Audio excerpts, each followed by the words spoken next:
Alors, j'inviterai ma chère Laura à nous faire la lecture du passage qu'on a commencé à étudier la semaine passée, Matthieu chapitre 6, versets 9 à 15.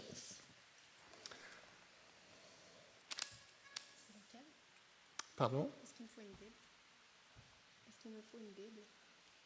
Oui, mais je vais te prêter la mienne avec joie.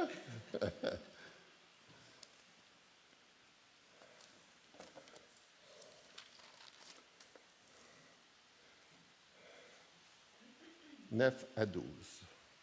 9 à 15.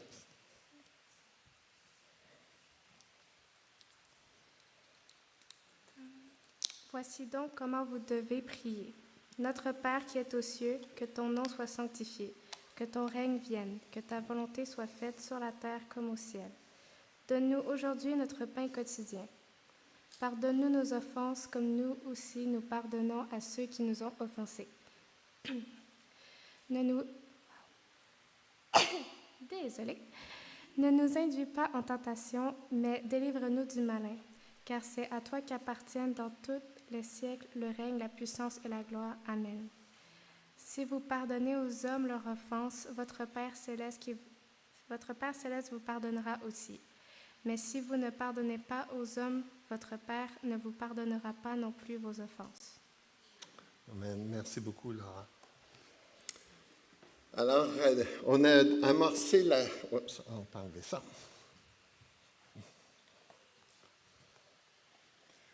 On a amorcé la semaine passée l'étude de ce fameux Notre Père. Et comme on a vu, le Notre Père est un texte qui est dans les catégories bien connues, même comme le psaume 23. Les gens qui ne sont pas des vrais croyants, ils vont même réciter ce passage-là comme le psaume 23. Alors, c'est bien connu et c'est une prière qui est vraiment un beau modèle que Dieu donnait. C'est pour ça que j'ai appelé ça la prière agréable à Dieu. On a vu la semaine passée que dans le contexte, à deux endroits dans les passages juste avant, Jésus dit ce qu'on ne doit pas faire dans la prière. Tandis que là, maintenant, il dit, voici comment vous devez prier. On a vu la semaine passée que ce n'est pas un modèle de prière répétitive parce que dans les deux modèles à ne pas imiter, Jésus dit de ne pas avoir des vaines prières qui sont répétées comme un mantra, mais que vraiment, on doit s'inspirer du modèle qui nous est donné ici. C'est une prière qui communique notre reconnaissance à Dieu, notre reconnaissance de notre appartenance, parce que, comme on l'a vu la semaine passée, notre Père, notre Papa, ça reconnaît que nous sommes ses enfants, et non seulement ça, mais qu'on veut être dépendant de Dieu. On veut pas, on est convaincu, on l'a vu la semaine passée, qu'on ne peut pas vivre la foi par nos propres forces. On ne peut pas suivre les principes de Dieu par nos propres forces. On a absolument besoin de la grâce et de la puissance de Dieu. Et pour ça, bien, il faut le confesser. Confesser notre dépendance, confesser notre incapacité. Donc, c'est la façon dont Dieu il nous demande de s'adresser à lui. C'est, comme je l'ai mentionné aussi, un chef-d'œuvre de prière parce que dans cette prière-là, chaque ligne est pesante, elle est profonde et ça nous donne aussi un modèle de différents types de prières parce que dans la prière, on retrouve de la louange, on trouve de l'adoration, de l'intercession, de la confession. Donc, c'est un modèle pas mal complet. Donc, on a vu la semaine passée, premièrement, la prière avec respect. On a vu que quand on s'adresse à Dieu, il faut d'abord être conscient qui est Dieu. On ne s'adresse pas à Dieu comme à un chum, on ne s'adresse pas à Dieu comme à un être humain, on s'adresse à Dieu comme le Père. J'ai eu l'occasion de parler avec quelqu'un dans l'Assemblée et ça l'interpellait dans sa vie, cette idée-là de comment nos pères terrestres affectent nos pères célestes. Et c'est pour ça qu'il faut apprendre à découvrir Dieu parce que des fois, nos pères terrestres ont brouillé l'image d'un bon papa, puis Dieu est vraiment le papa parfait. Alors, on doit découvrir quel genre de papa il est, quel genre de Dieu saint, un Dieu sans péché, parfait, on peut tellement lui faire confiance, et un Dieu qui est un roi, celui qui règne sur toutes choses. On a vu aussi la semaine passée le deuxième type de prière, la prière de soumission. Hein? Quand Jésus il dit que ta volonté soit faite sur la terre comme au ciel. On a vu que cette prière-là de soumission avait deux volets. Le premier volet, c'est premièrement pour nous-mêmes. Quand on prie Dieu, hein, est-ce que j'ai ce désir-là de faire la volonté de Dieu? Parce que des fois, on peut demander quelque chose à Dieu, puis ce n'est pas ce que Dieu veut.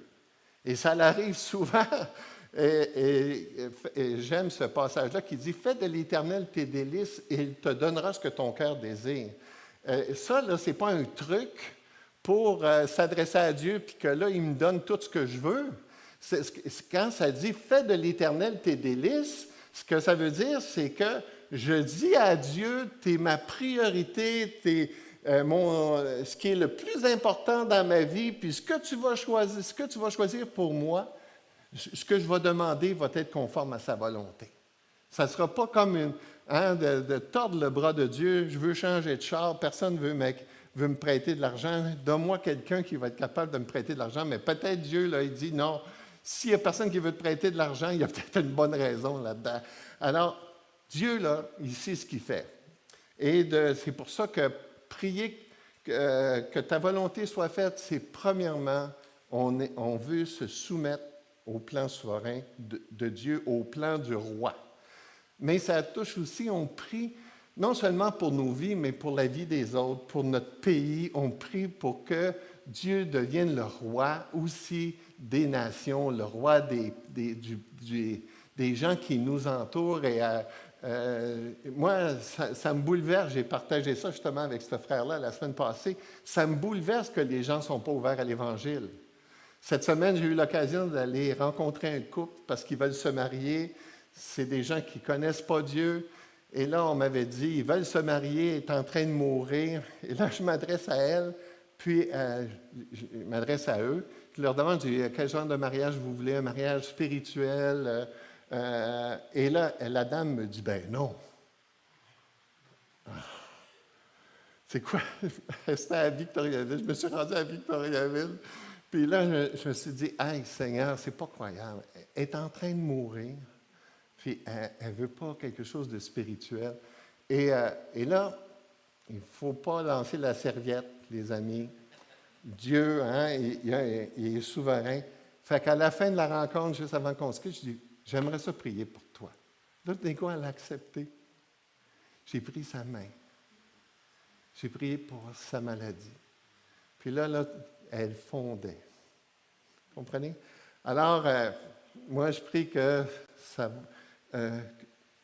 sa volonté soit faite dans sa vie aussi à elle, et pas juste dans ma vie.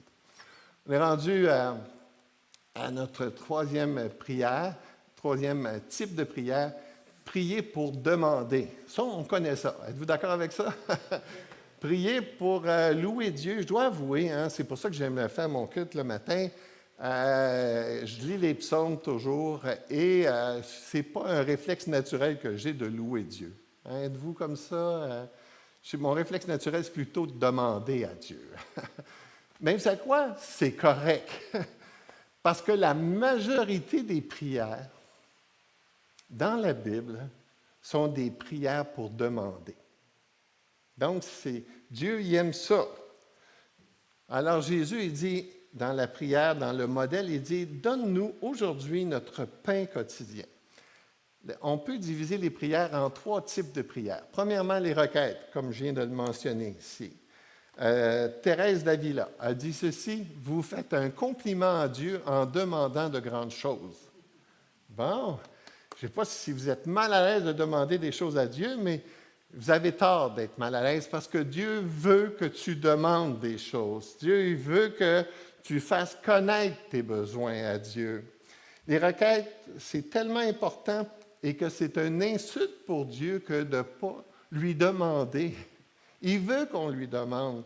Il veut qu'on fasse connaître nos besoins à Dieu. Écoutez, donne-nous notre pain quotidien. Hein?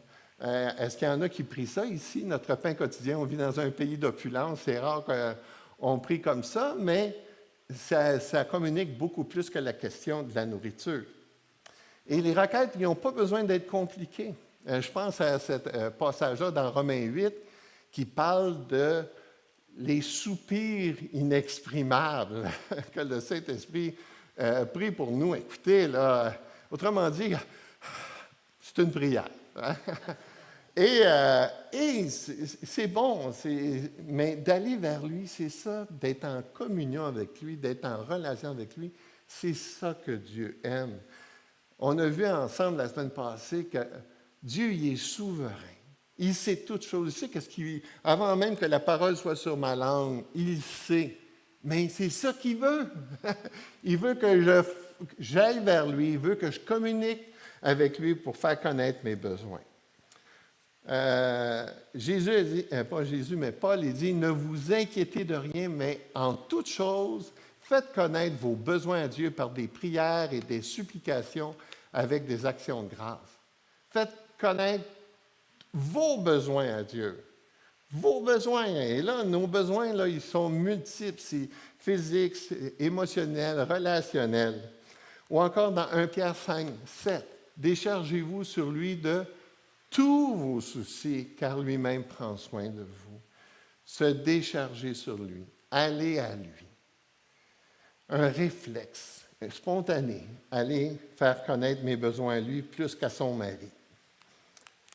Les requêtes peuvent être répétées dans le sens que tu le dis. Puis, écoutez, moi, j'ai tout un système, je pense que je vous l'ai déjà dit, j'ai tout un système de prière. Ma semaine est séparée en 7 et dans chacune des journées, j'ai des requêtes. Il y en a qui se répètent. Mais un exemple, du lundi au vendredi, c'est pour mes enfants. J'ai 5 enfants. Le lundi, je prie pour Marjolaine. Mardi, pour Jean-Sébastien. Mercredi, pour Félix. Jeudi, pour Catherine. Vendredi, pour Alexandra. Et le vendredi, c'est ma journée des filles. Il y a des petites sœurs pour qui je prie régulièrement. Je prie pour qu'ils trouvent un bon mari, qu'ils trouvent leur joie en Dieu s'il n'y a pas encore de bon mari. Tout un système, mais quand je regarde mon système de prière, je réalise qu'il n'y a pas grand de prières qui sont répondues. Et je vous dis que ça demande de la foi parce qu'il faut que je répète, puis je répète, puis je répète, parce que je ne sais pas pourquoi Dieu il fait ça comme ça, mais en tout cas, je continue. Je fais ce que Jésus nous demande de faire ici. Demandez et l'on vous donnera. Cherchez et vous trouverez. Frappez et l'on vous ouvrira. Car quiconque demande reçoit, celui qui cherche trouve, et l'on ouvre à celui qui frappe. C'est-tu assez clair, ça? Y a-t-il une insistance là-dedans pour qu'on revienne, puis qu'on revienne, puis qu'on revienne? Ah bien, moi, je ne lance pas la serviette. Je vais continuer. J'ai dit ça encore avec une petite sœur tantôt. On a un groupe de prière régionale. On prie pour le réveil au Québec. On fait partie du mouvement de prière 24/7. Puis ça fait plus que 3 ans que je prie pour un bébé spirituel. Je veux conduire quelqu'un au Seigneur. C'est-tu clair, ça? Puis, vous savez quoi? Je demande, je cherche, je frappe. Puis, je vais le faire jusqu'à temps que j'aie ce bébé-là.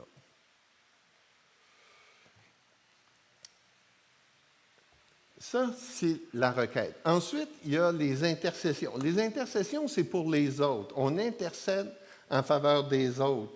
Et honnêtement, c'est tout un privilège que de prier pour les autres, de faire connaître les besoins. Je ne sais pas si vous le faites, mais comme je le disais tantôt, moi, j'ai toute une panoplie de requêtes de prière. Ce matin, je priais à Ginette. Je dis, Ginette, j'ai encore prié pour toi. J'ai une ligne pour les femmes d'ouvriers. Je prie pour elles parce que souvent, ils sont dans la maladie. Puis là, je demande à Dieu de démontrer sa grâce. Puis vous savez quoi? J'ai vu beaucoup de requêtes. Ça, c'est vrai, il faut que je l'admette. Beaucoup de requêtes répondues, beaucoup d'intercessions. L'intercession pour les autres, c'est de dire que je t'aime. Je prie pour toi parce que je t'aime. C'est vrai que la Bible dit que Si on fait juste dire « je prie pour toi » puis qu'on ne s'occupe pas du reste, ce n'est pas toujours une bonne chose. Mais ça commence toujours bien par la prière. Prier pour la personne, pour ceux qui sont autour de nous, pour nos frères et nos sœurs. C'est vraiment un acte d'amour. Prier pour les autres, c'est aussi l'un des meilleurs antidotes contre l'amertume. Dans mon système de prière, il y a des personnes en particulier qui sont très en colère contre moi, puis que je continue de prier pour eux autres. Des gens qui ont brisé leur relation avec moi pour une raison quelconque, puis moi, je prie pour que Dieu se soit réglé avant que je meure. Parce que c'est sûr qu'au ciel, ça va être réglé. Êtes-vous d'accord? Au ciel, là, on n'arrivera pas, mais il va dire « Te souviens-tu? » Non!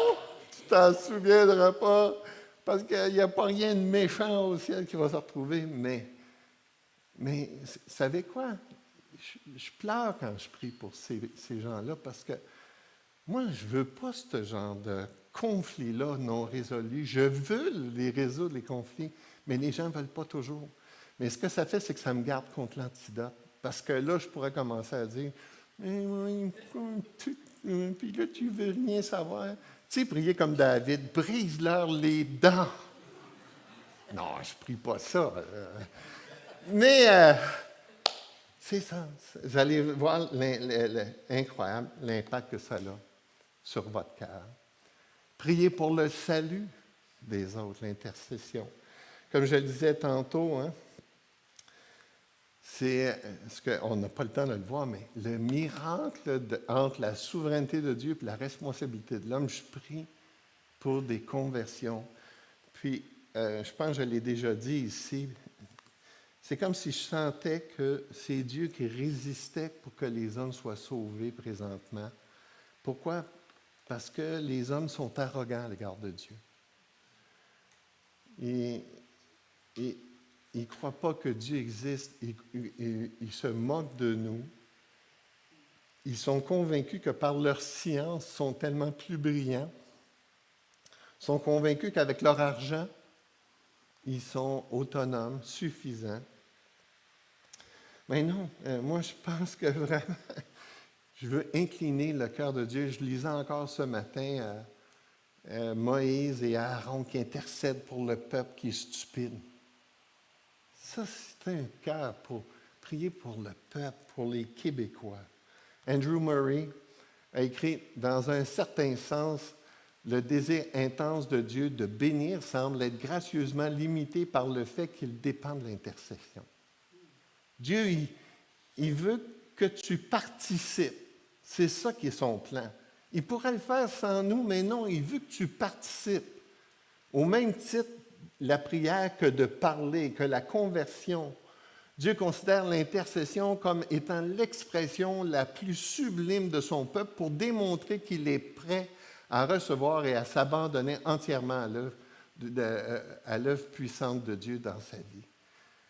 Alors, ça démontre beaucoup de choses dans le cœur de Dieu. Un missionnaire inconnu a dit « Dieu gouverne le monde et son Église par les prières de son peuple. Le fait que Dieu ait voulu que l'extension de son royaume dépende à un tel point de la fidélité de son peuple et de la prière est un mystère prodigieux et malgré tout une certitude. » Un mystère. Les mystères, il y en a beaucoup dans la Bible, mais ce qui est clair, c'est que l'apôtre Paul, quand il dit « prier que des portes s'ouvrent », ben, il croyait que la prière avait un impact sur son ministère d'évangéliste. Le troisième type de prière, la supplication. Jacques nous donne un exemple dans Jacques chapitre 5, verset 16. Il dit « La prière fervente du juste a une grande efficace. » C'est efficace. Ben, peut-être. C'est pas bien efficace dans mon cas, c'est parce qu'elle n'est pas fervente ou je ne sais pas, ou je ne suis pas juste. Mais ce que ça dit, c'est que la prière a un impact. Et c'est pour ça que même si des fois je suis découragé, même si des fois je ne vois pas grand résultat, je priais pour mon épouse, vous savez, elle est venue à l'église un dimanche sur 14 dimanches. Parce qu'elle souffre tous les dimanches matin. Seigneur, qu'est-ce qui se passe? Bien, je vais continuez. Dieu sait ce qu'il fait. Suppliez. Jacques 5, 7. C'est lui qui, dans les jours de sa chair, ayant présenté avec de grands cris et avec larmes, des prières et des supplications à celui qui pouvait le sauver de la mort. Il fait référence à quoi ici? À Jésus dans le jardin de Gethsémani. Jésus, la deuxième personne de la Trinité, il priait, présentait avec de grands cris, avec larmes, des prières et des supplications à Dieu. On ne peut pas être plus au centre de la volonté de Dieu que lorsqu'on prie pour les autres. Quatrièmement, prier avec repentance. Le verset 12 nous dit « Pardonne-nous nos offenses comme nous aussi nous pardonnons à ceux qui nous ont offensés. » Juste ce sujet-là, on aurait pu le réfléchir longtemps ensemble. Désolé si vous êtes frustrés parce que je vais couper ça à la fin. Mais c'est tellement crucial. Mais à vrai dire, chaque dimension du Notre Père est cruciale. Mais ici, pardonne-nous nos offenses comme nous aussi nous pardonnons à ceux qui nous ont offensés. La prière repentante, c'est comme une pièce de monnaie à deux côtés. Le premier côté, c'est la confession. Alors, quand on parle ici de repentance, on parle premièrement de régler le problème du péché entre moi et Dieu. C'est crucial qu'on garde cette avenue en santé, là, cette relation-là en santé avec Dieu, puis la confession joue un rôle dans cette relation-là avec Dieu. La version Darby traduit « Remets-nous nos dettes comme nous aussi nous remettons à nos débiteurs. » Je vais vous expliquer ça dans quelques instants. Parole vivante, pardonne-nous nos torts envers toi comme nous avons nous-mêmes pardonné à ceux qui avaient des torts envers nous. Ce que ça fait référence ici, c'est que la Bible utilise l'image d'une dette pour nous aider à comprendre le concept du péché. Quand nos péchés, ce qu'ils font, c'est qu'ils nous créent une dette envers Dieu.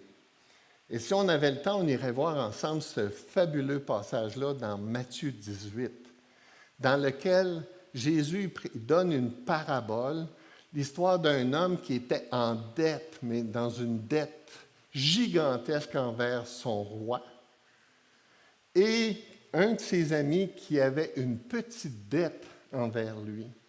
Le roi a remis la dette, a effacé la dette à son serviteur, mais lorsqu'il s'est tourné vers celui qui avait une petite dette, il a été implacable et a même envoyé l'homme en prison.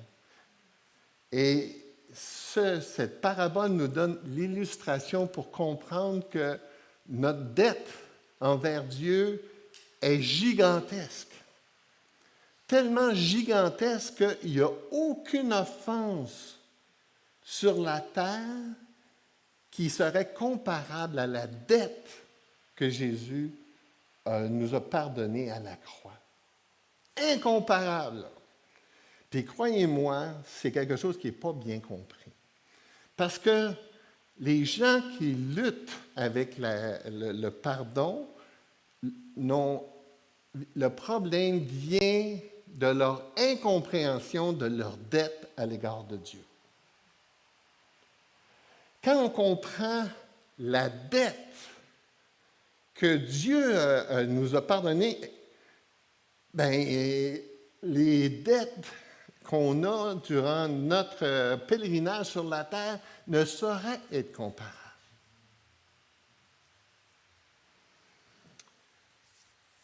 Incomparable. Autrement dit, quand la Bible dit « aimez vos ennemis », avez-vous idée qu'est-ce que ça veut dire? pardonnez vos ennemis. Mais tu étais ennemi de Dieu. Tu étais condamné, tu étais, Éphésiens chapitre 2, tu étais un enfant de colère comme les autres. Ça a été totalement juste que Dieu te condamne en enfer. Ce qui est injuste, c'est qu'il t'a pardonné. Et là, toi, ramène ça maintenant à un niveau horizontal, où là, tu dis, ah, ça, là, c'était vraiment grave. La dette était vraiment grosse. Mais elle la compare avec qui? Nos problèmes horizontaux, les amis,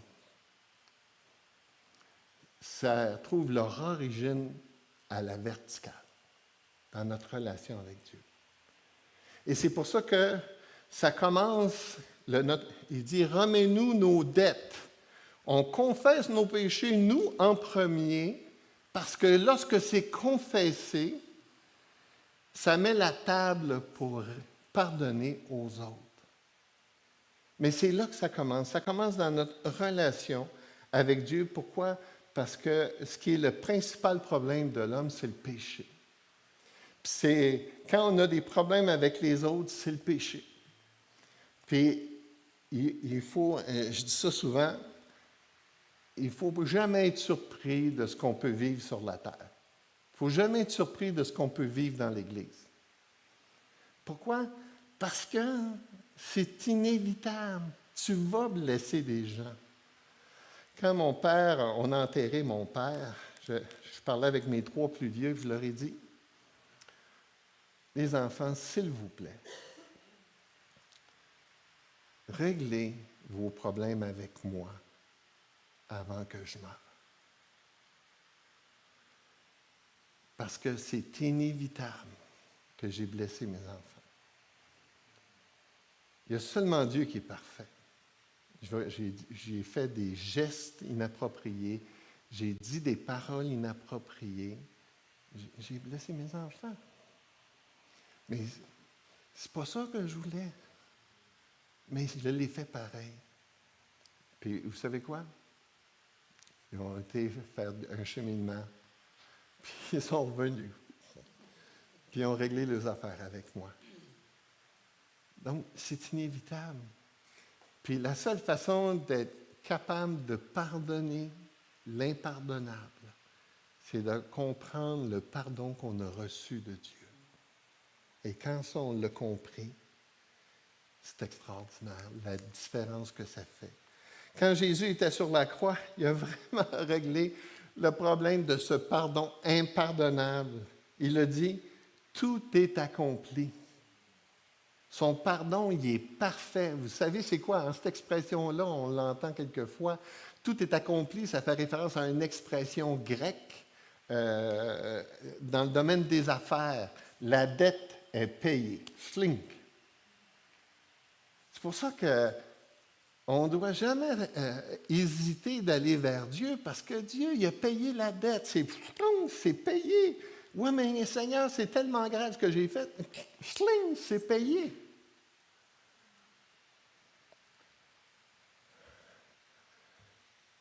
Maintenant, on a besoin de, malgré tout, de mettre les choses en ordre avec Dieu, de garder, comme je le disais, garder la relation en santé, parce que quand on refuse de pardonner, ça l'affecte, ma relation avec Dieu. Contrairement à certaines personnes, ça ne coupe pas la relation avec Dieu. Tu ne peux pas être coupé de la relation avec Dieu. Tu es réconcilié avec Dieu pour l'éternité.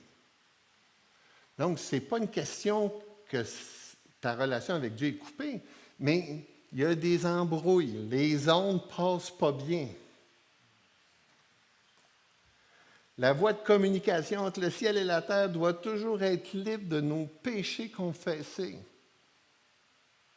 Et quand vous lisez la Bible, c'est bien difficile de ne pas les confesser, vos péchés, parce que moi, là, quand je lis la Bible, là, je vois tous mes péchés, l'un derrière l'autre.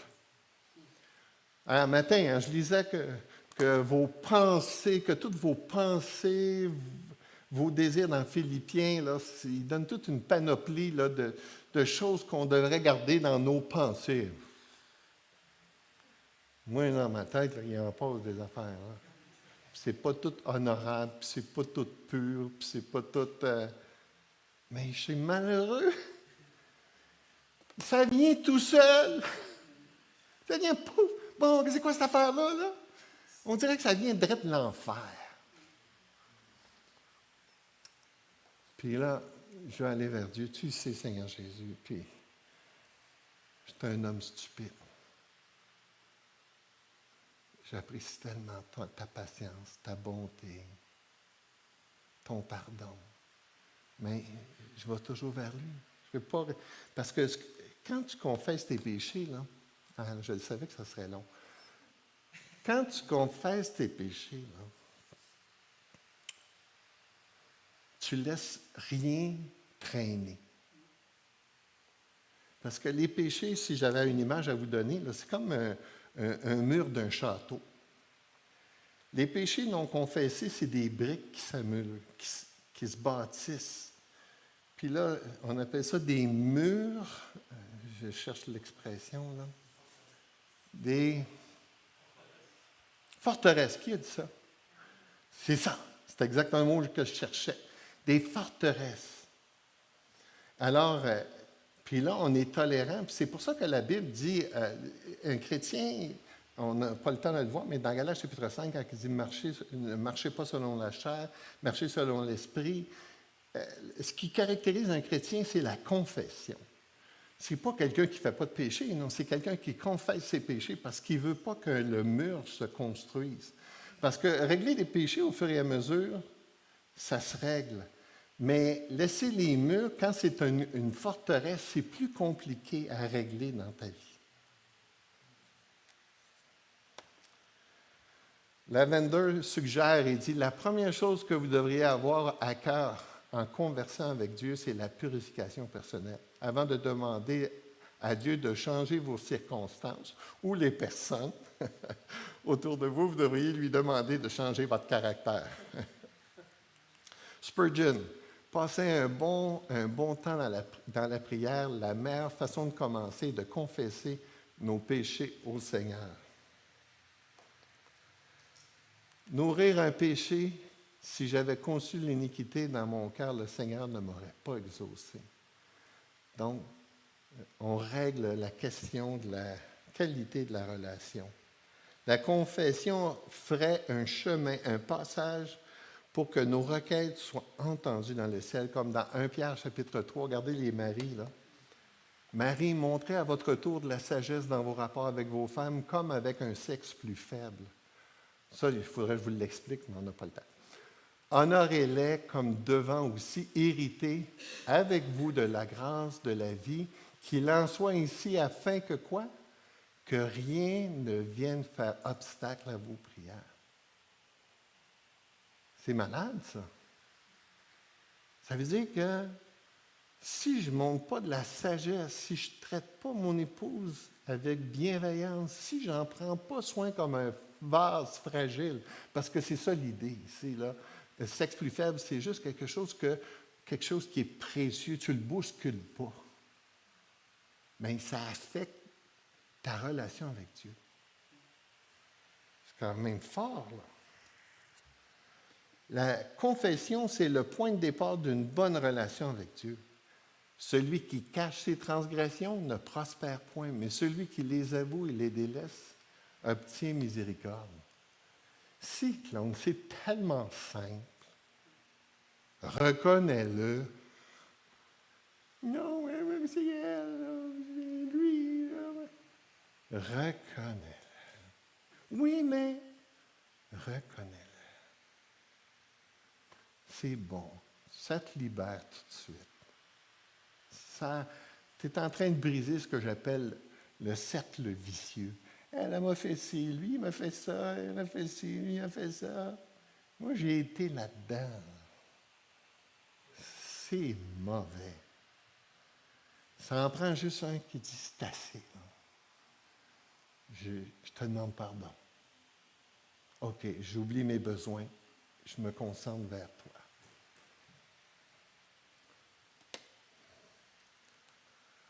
Un antidote les plus sûrs au processus du durcissement spirituel est la pratique disciplinée de confesser nos péchés cachés et voyant aussi bien nos paroles et nos actions de se repentir en les abandonnant. Et confesser, une discipline. Ça, c'est le premier côté de la médaille. Vient ensuite le deuxième côté de la médaille. Le deuxième côté de la médaille, c'est, on commence par confesser nos péchés, notre responsabilité. Ensuite, le deuxième côté, c'est qu'on pardonne ceux qui nous ont offensés, ceux qui sont en dette envers nous. Et comme je le disais tantôt, c'est toujours le péché qui est à la source de tous nos conflits, de nos chicanes, de nos problème. Toujours le péché à quelque part qui se situe là.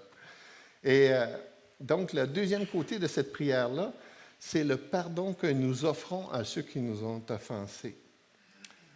En d'autres mots, nous demandons à Dieu de nous mesurer comme nous mesurons les autres. Hein? Le texte dit ici,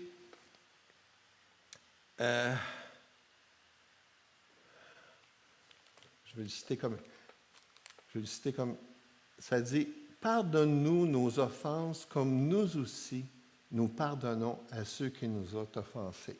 Donc, ma relation avec Dieu est la référence pour ma relation avec mon prochain. C'est pour ça que je disais tantôt, si tu comprends le péché gigantesque qui te séparait de Dieu, ça te donne une proportion pour les offenses que tu vis au niveau avec ton prochain. Et dans le texte ici, c'est tellement important pour Dieu que la même idée est reprise au verset 14. Il dit au verset 12, « Pardonne-nous nos offenses comme nous aussi nous pardonnons à ceux qui nous ont offensés. » Puis au verset 14, « Si vous pardonnez aux hommes leurs offenses, votre Père céleste vous pardonnera aussi. Mais si vous ne pardonnez pas aux hommes votre offense, votre Père ne vous pardonnera pas non plus vos offenses. » Hey, juste ça, là, on aurait longtemps. Là. Je vais essayer d'être assez succinct pour vous l'expliquer. Donc, ce que ça dit ici, c'est que notre acquittement ou l'exaucement de nos prières dépend du pardon qu'on offre et de la sincérité de notre humilité à l'égard des autres. C'est pour ça que dans le texte, comme je le disais tantôt, le fait qu'il reprend au verset 14, l'idée, c'est parce que c'est quelque chose de vraiment important et certains l'excluent de la prière du Notre Père. Ils disent qu'à partir du verset 14, Jésus enseigne un autre sujet ou il approfondit un sujet. D'autres l'incluent dans le Notre Père. Qu'on l'inclue ou qu'on ne l'inclue pas, l'idée, c'est que Dieu veut qu'on règle nos problèmes. Dieu nous appelle à pardonner. Puis il dit, la façon dont on va pardonner, ça va affecter notre pardon de Dieu. Et déjà là, au départ, il semble avoir une contradiction parce que, est-ce qu'on n'a pas déjà été pardonné? Oui. Ça, je vous l'ai expliqué déjà dernièrement lorsqu'on a étudié ensemble le tribunal des croyants. On a vu que la question de notre relation avec Dieu est réglée une fois pour toutes. On a vu ensemble le pardon qui donne la justification dans Romains 8.1, car il n'y a plus aucune condamnation pour ceux qui sont en Christ Jésus. Aucune condamnation. Donc, ça ne peut pas faire référence à ça ici. Ça fait référence à autre chose. C'est pour ça que tantôt, je vous disais, ça fait référence ici à la qualité de la relation. Laissez-moi vous donner un exemple. J'ai des enfants. J'ai 5 enfants. Je ne vis plus avec eux autres aujourd'hui, alors l'exemple est un peu moins bon, mais quand, mettons, je vivais avec eux autres, est-ce que mes enfants ont péché contre moi? Yeah. Est-ce que j'ai péché contre eux? Oui. Est-ce qu'ils ont péché contre Dieu? Oui. Mettons qu'ils font vraiment quelque chose de très, très, très grave. Mettons qu'ils font un meurtre. C'est pas arrivé, là. Soyez en paix. Un meurtre. Supposons, je vais prendre une fille, c'est moins pire. Supposons que Catherine fait un meurtre. Pauvre Catherine, hein? C'est pas trop son genre, là. Catherine, elle a vraiment un problème. Et qu'elle ait fait le pire des péchés du monde, elle va rester ma fille. Après avoir fait tous les péchés, elle va rester une bourque. Est-ce que lorsque ma Catherine fait un péché envers quelqu'un ou envers moi, affecte ma relation avec elle? Définitivement. Ben oui, si Catherine ou n'importe quel autre de mes enfants fait quelque chose dans la maison qui était péché, qui était nuisible à la famille, tout ça, mais nuisible ou pas, mais un péché, c'est toujours nuisible un péché, ça affecte la relation jusqu'au moment où elle confesse son péché. Jusqu'au moment où elle reconnaît le tort qu'elle a causé. Et à partir du moment où elle le reconnaît, puis elle démontre du regret, la relation se rétablit. C'est pour ça que quand on discipline nos enfants, discipliner nos enfants pour le comportement extérieur, c'est une chose, mais ce n'est pas la meilleure chose. Discipliner nos enfants pour atteindre le cœur, ça, c'est vraiment la voie. Alors, quand on savait que nos enfants, quand ils se repentaient, quand ils demandaient pardon, hein, on demande ça aux enfants, je ne sais pas qui avait compté ça, je pense que c'est toi hein, qui avait compté ça à Marc-André, pardon. C'était clair que c'était pas sincère, c'était pas profond. Il y avait les bons mots, mais le ton, il n'était pas là. Mais quand ça vient vraiment du cœur, wow, c'est la relation, là, wow, c'est le highway. Mais tant que c'est pas là, tu sais, je l'ai vécu avec mes enfants, là, je sentais que ça n'était pas là, là. La relation, là, tu sais, il venait pas « Hey, papa, je veux te conter quelque chose. » Non, là, il reste dans sa chambre. Tu sais? Donc, la relation est affectée. Et avec Dieu, c'est la même chose. On va toujours rester ses enfants.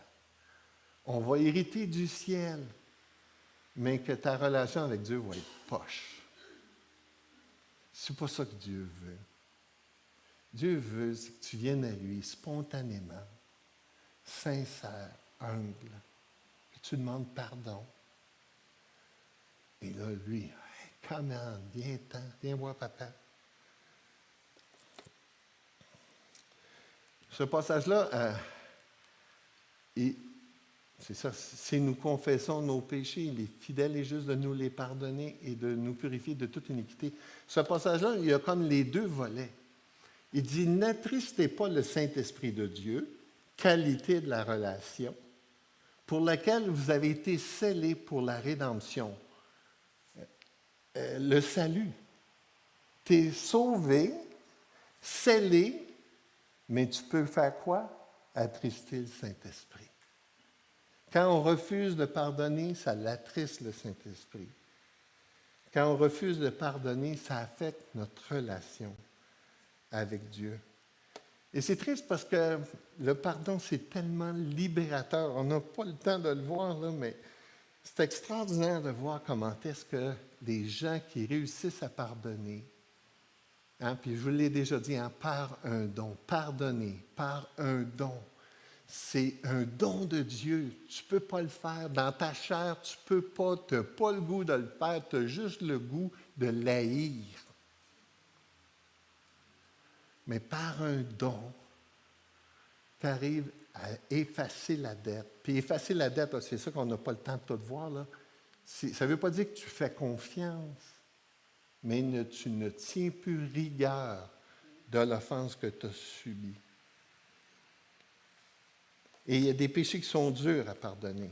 Le viol, l'inceste, humiliation, divorce, des coups, des blessures, prostitution, des insultes répétées, la haine de la famille. C'est fou, ces péchés-là, comment est-ce qu'ils affectent les relations puis affectent nos vies.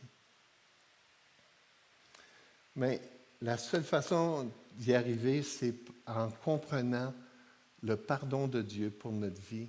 On est capable de pardonner toutes les offenses les plus terribles qu'on subit sur la terre. On n'a pas le temps. Veillez à ce que personne ne se prive de la grâce de Dieu, à ce qu'aucune racine d'amertume ne produise des rejetons, ne cause du trouble et que plusieurs en soient infectés. L'amertume, ça se règle, ça l'affecte toujours quelqu'un, soi-même et les autres.